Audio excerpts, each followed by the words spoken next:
So I thought it was about time I said something about performance. This is a topic that probably takes up more bandwidth than any other in the FSX forums. One of the reasons for this is that FSX is a legacy product. Development stopped on it 5 or 6 years ago, and its performance hasn't scaled as well as we might have hoped with newer hardware, and particularly a move to multi-core architectures.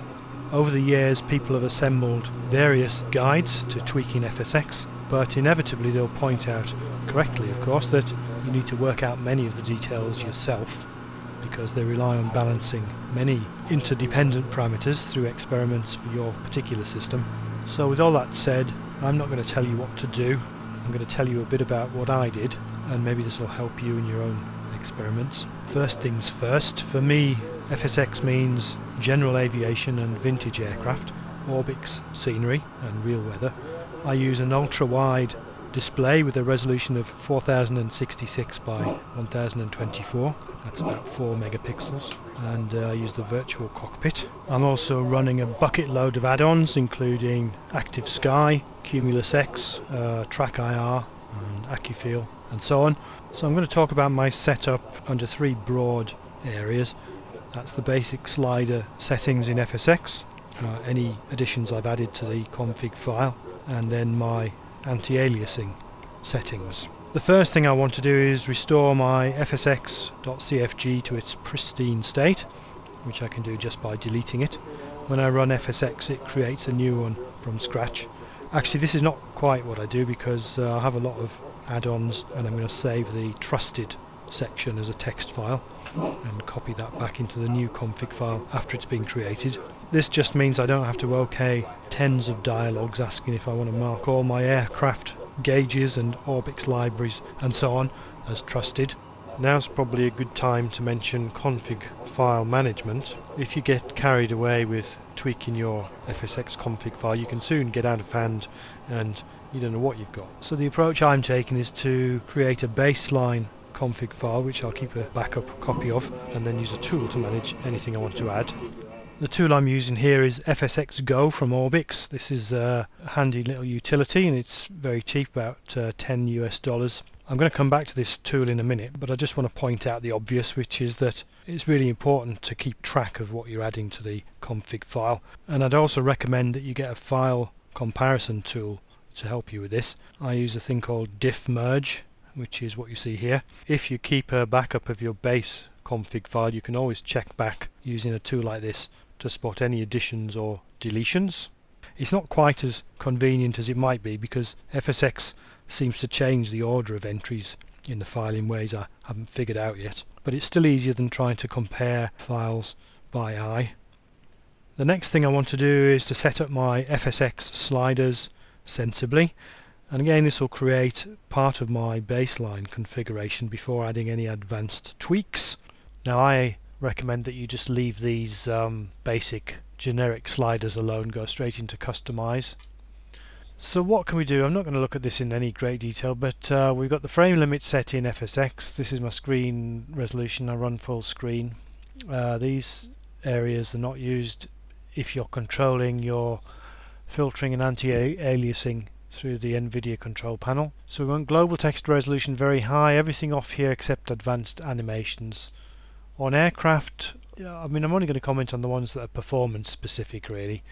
I want shadows cast on the ground. There is a trade-off there. I like that effect, especially making movies, but also it's visible from the cockpit, so that's very important if you're a low and slow flyer.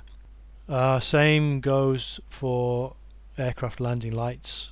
That's something we quite like to have. It's not really a big performance hit. The middle one, aircraft self-shadowing, that's nice to have, and again it's nice to turn on if you're making a video, but there is evidently some performance penalty for that, so we're going to leave it off. On the scenery tab, this is the most important tab really, and essentially these are set up with reference to the Orbix recommendations. Level of detail radius is set to large. Actually we want it larger than that. We're going to set that up in the config file independently of what we set the slider to here. Mesh complexity of course 100%. We want all the detail we can of the terrain mesh. Mesh resolution is set to 5 meters here. Now the default mesh resolution is a lot lower than that, but many of the Orbix airports are designed with a mesh overlay which is a 5-meter resolution. Some of them are 2-meter resolution, I believe, as well, but anyway, 5's what we want as the baseline.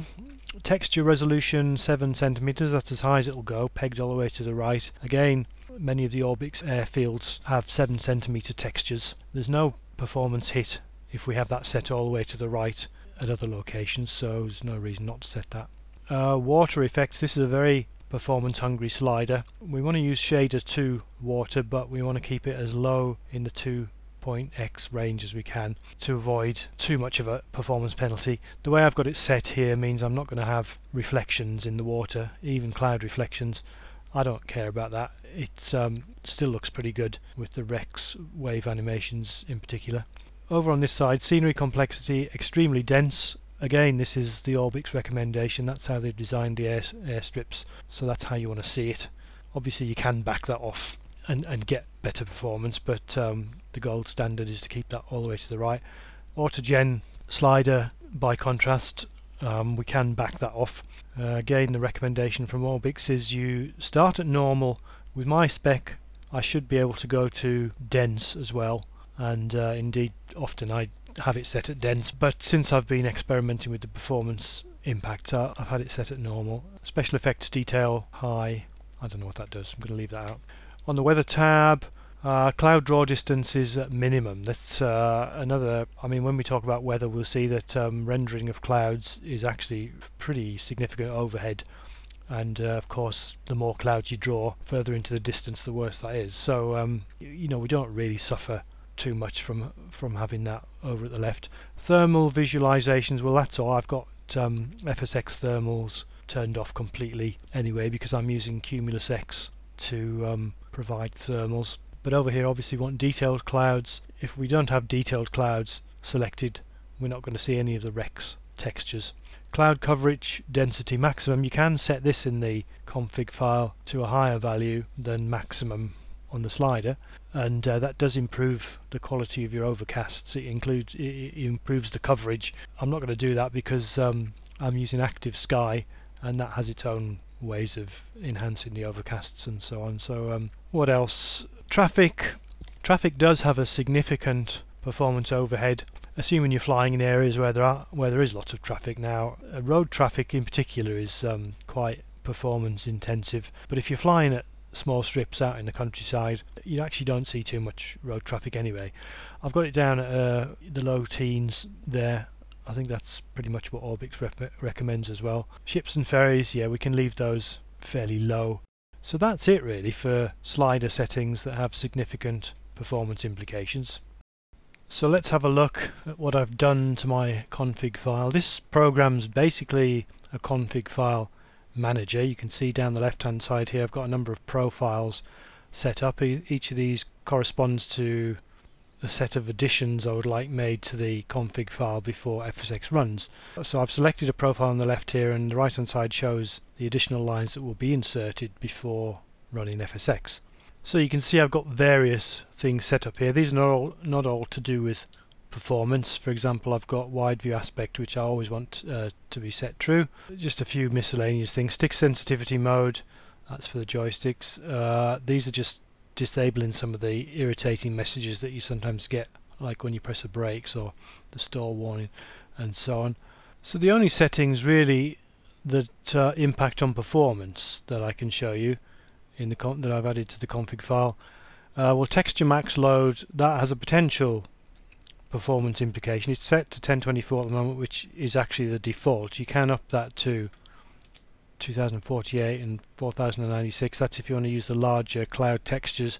I'm not doing that at the moment. Level of detail radius, this is actually has a negative influence on performance. This is set here to a value higher than it's possible to set it using the slider in FSX. It's important for me to have that set to 6.5, particularly because I use relatively high zoom setting, and that makes the texture blurring further out quite noticeable. So that's an acceptable hit on performance for the benefit it gives. As far as performance specific things go, that's pretty much it. A couple of other things set up here. I've got my upper frame rate limit set to 30 here, and I've also got the autogen density set in the config file. Now you might wonder why these are set here, because you can tweak them as you go in FSX. The problem with that is when you do that, certain other parameters get reset, and in particular the texture max load gets reset to the default 1024,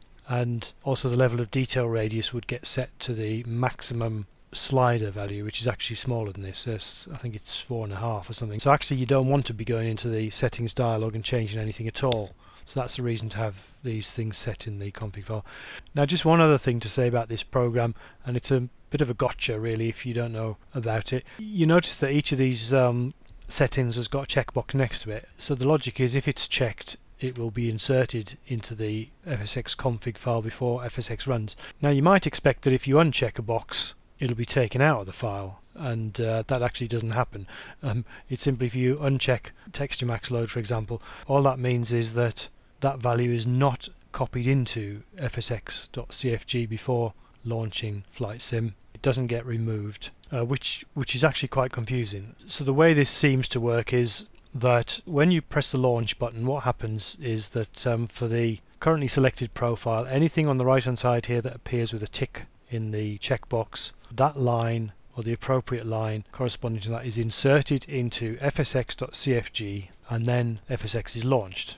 Now there is another way to use this tool which is more intuitive and safer in the sense that you know exactly what you've got in your config file every time, and that's to use this setting down here. You can specify to use a base configuration file, and you can select that from a list of all the config files that are found in the same directory in the same folder as fsx.cfg. And then what happens is when you press the launch button, instead of using fsx.cfg, this base configuration file is copied to fsx.cfg, and then the ticked items are inserted and then FSX is launched. So that gives you, as I say, every time you know exactly what you've got in your config file, and the clean config file is never modified, so that's protected. Now the downside of this is that any changes that happen to the FSX config file while FSX is running don't get saved, or rather they do get saved in fsx.cfg, but they'll be overwritten next time if you launch a profile in the same way. And that's a pain. I mean, there's lots of things get saved from time to time in the config file, but I'm thinking most obviously of if you install a new aircraft, for example, and FSX asks you to OK each of the gauges, for example, and then it adds an entry to the trusted section of the config file. Basically, it would prompt you to OK those gauges every time you started FSX because they never get saved. So what I would recommend is that while you're experimenting with performance, you use this clean config, much safer way of using FSX Go. So essentially you can keep track of exactly what you're doing, and then once you've got a stable and fairly satisfactory configuration, basically you just need to click this off, and from that point the FSX config file represents essentially that clean config plus whatever collection of parameters you've got ticked over here. It's probably a good idea at that point to manually make a backup copy of that config file and give it another sensible name, baseline performance config or something like that, so you can return to that in the future. So that's my basic setup, and I've made a copy of my FSX config file about now to use as the baseline configuration.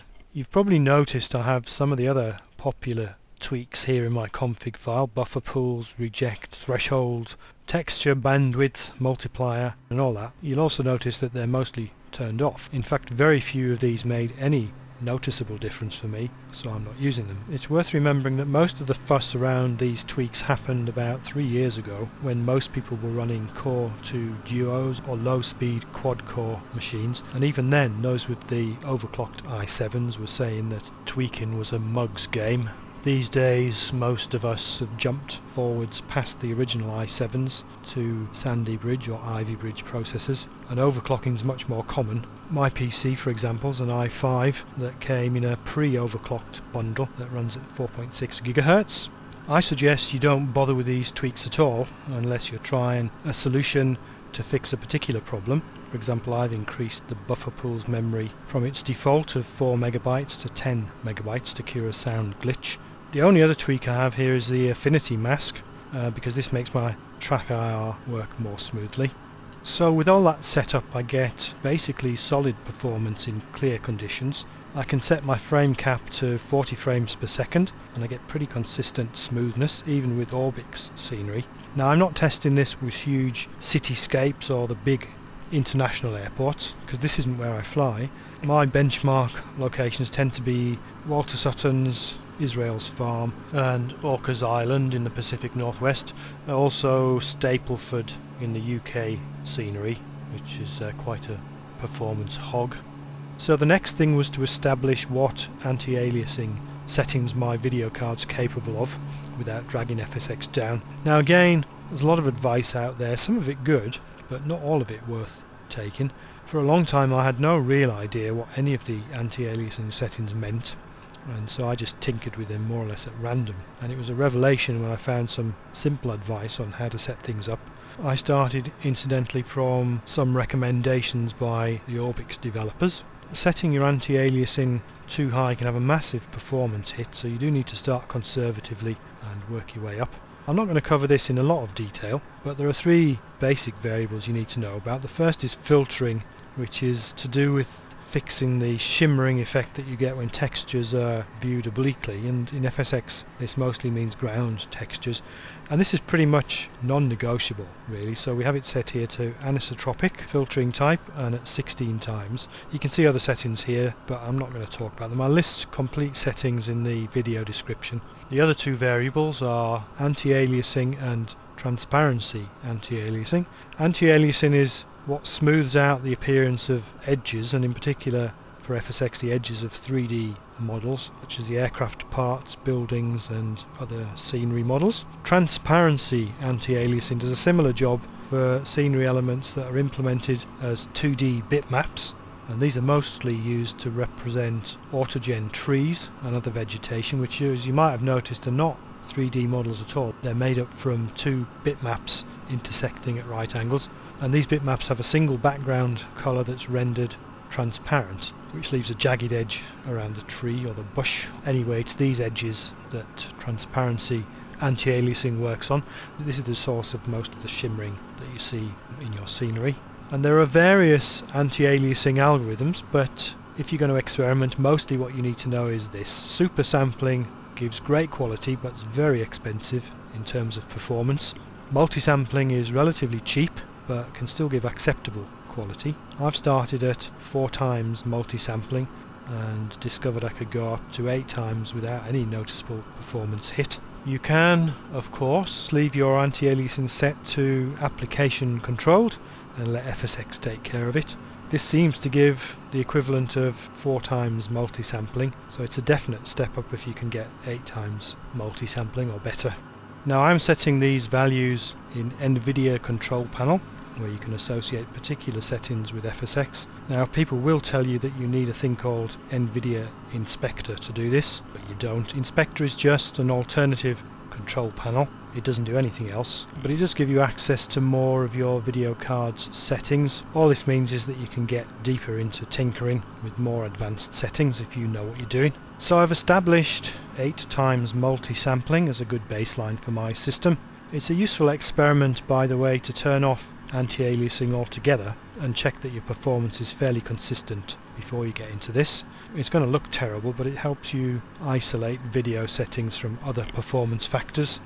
But even with nice smooth anti-aliasing, you're still going to have lots of shimmering, particularly around trees, and this is where the transparency anti-aliasing comes in. Now there's no way around it, this is expensive, and the higher you set your autogen slider, the more expensive it is. I've found I can run comfortably with 2 times super sampling, and it cuts down the shimmer to more or less acceptable proportions. In fact, I'm currently running 2 times sparse grid super sampling, which is a more advanced algorithm that gives better results. You will need Inspector to access this setting, as it's not listed in the regular control panel. And that's just about it for performance tweaking, but not quite. There's one thing missing, and that's weather. And this is where you have to get real. 40 frames per second is all very well, but at this resolution it's not happening when you add in weather. And let's face it, FSX soon gets pretty dull if it's always a nice day.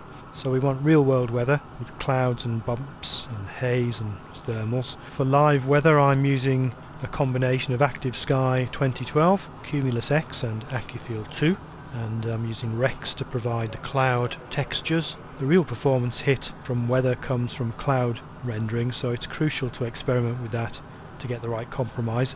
Having tried texture sizes all the way down to 512 pixels, I settled on 1024 pixel clouds with no obvious difference in performance, and in all honesty I don't see much visual improvement going up to 2048 from the cockpit view, so I've left them at 1024. Inevitably I've had to compromise on frame rates, so I generally set my cap at 30 and accept that my frame rate will drop to mid-teens under heavy load, but it still feels generally smooth and pretty much glitch free. In the end it's all about compromise, and there really isn't one setting that works well in all cases. FSX Performance can sometimes appear capricious with unexpected variations from day to day, but there's usually some logic when there's a sudden deterioration. Most often I've found that my PC's overclock has reset itself, usually after a crash, and I have to reload it in the BIOS setup. I've got around this now by putting CPU Z in my startup folder, so I can automatically check the overclock every time I reboot. So that's my setup, and it's working pretty well for now. There's a random element with real world weather of course, so I'm still evaluating as I go and building a set of standard profiles that I can swap in and out as necessary. So maybe this will help you approach your performance systematically.